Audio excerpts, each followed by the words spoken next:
I am Danessa Alojado, and this is my Sodexo journey. Nag-start ako way back 2013 with Kirby, Jeff, and Mike sa Net Lima.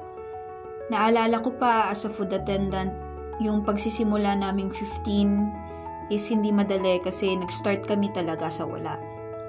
All around kami, pagiging flexible talaga at solid teamwork talaga yung naging instrument namin araw-araw to fully serve our clients. Being a single mom, hindi ko alam paano kami magsusurvive, lalo na mag-isa ako sa buhay. Grateful ako na nabigyan ako ng opportunity ng Sodexo na makabalik ulit. At yung opportunity na yon is naging way na nairaos ko yung pang-araw-araw namin mag-iina.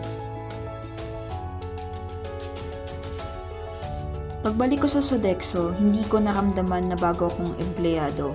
Kasi nakakasalumuha ko at nakakasama ko yung mga dati kong ka-team, naalala ko yung mga pinagsamahan namin.